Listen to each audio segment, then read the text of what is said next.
Let's take the President's Q&A session forward with political analyst Sandile Swana. Sandile, thanks very much for joining us. Just picking up on the COVID corruption issue, the President also said that he's confident regarding the many corruption cases we're seeing and the many arrests, and he says the rule of law is being re-established in South Africa. So on the one hand, we are seeing a lot of arrests, not all of them linked to COVID-19 corruption, but on the other, there are some very serious concerns about how much rot there is. What did you make of his answers? I think that the overall answers to me seemed to be dominated by security issues, including the attempt to deal with corruption in South Africa.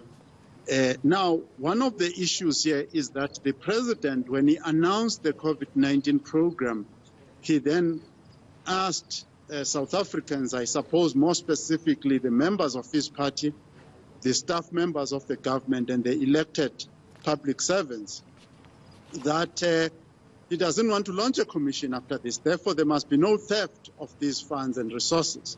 But that's exactly what happened. But at the same time, when you listen to the question and answer session, he said he did confer with the Auditor General about the risk of these funds being stolen.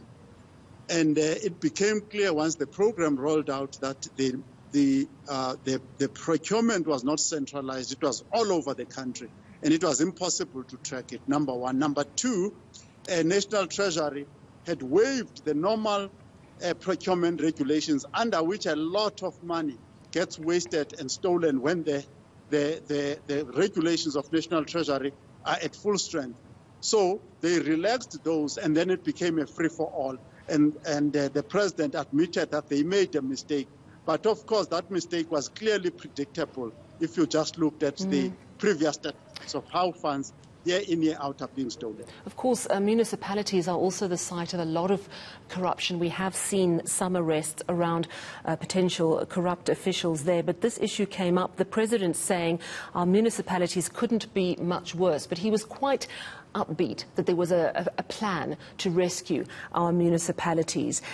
Bearing in mind that on Wednesday we're going to hear from Tito Mboweni with his midterm budget, and it's going to be all about the money and all about spending the money properly. Did you expect perhaps a more robust answer from the President about how we spend our money and how we make sure our money is not wasted? I think you and I can safely say that for the past 15 years, at least since 2015, the likes of, 2005, the likes of Sydney Mafamadi, Trevor Manuel, and so on, had recognized that our municipal sector is underskilled. You have underskilled, undercapacitated councillors who cannot supervise anything. And they launched from 2007 a program to capacitate those councillors and the staff members, CFOs, and so on. And the due date by when people must be properly qualified has been postponed consistently. There's no time when it was not postponed.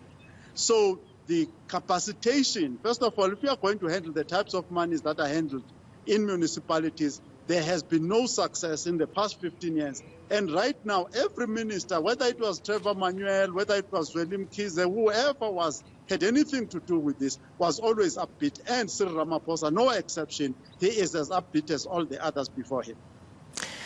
I want to speak to you as well about a question towards the end of the session around our railways. You know, it is such a crucial mode of transport.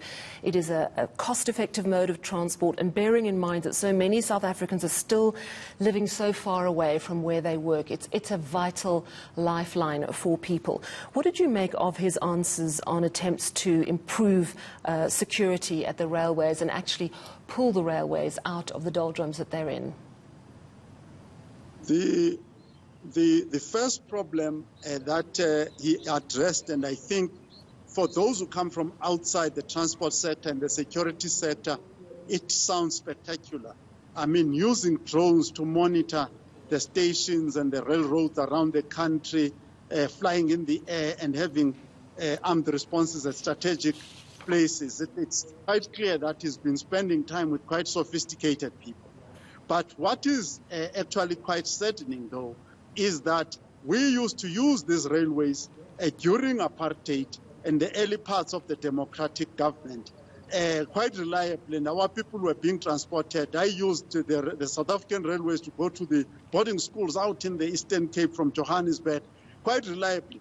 But that infrastructure was guarded and protected by certain security arrangements. We have not been told what happened to those security arrangements that were there protecting that infrastructure. Number two, has this government of Cyril Ramaphosa and the ANC generally added anything to what was there during apartheid? Or has it allowed what was there to be vandalized and removed and totally rendered irrelevant in terms of transporting the poor masses of South Africa? Well, thank you very much for your time. We really do appreciate your insights. That, of course, is political analyst Sandile Swana commenting.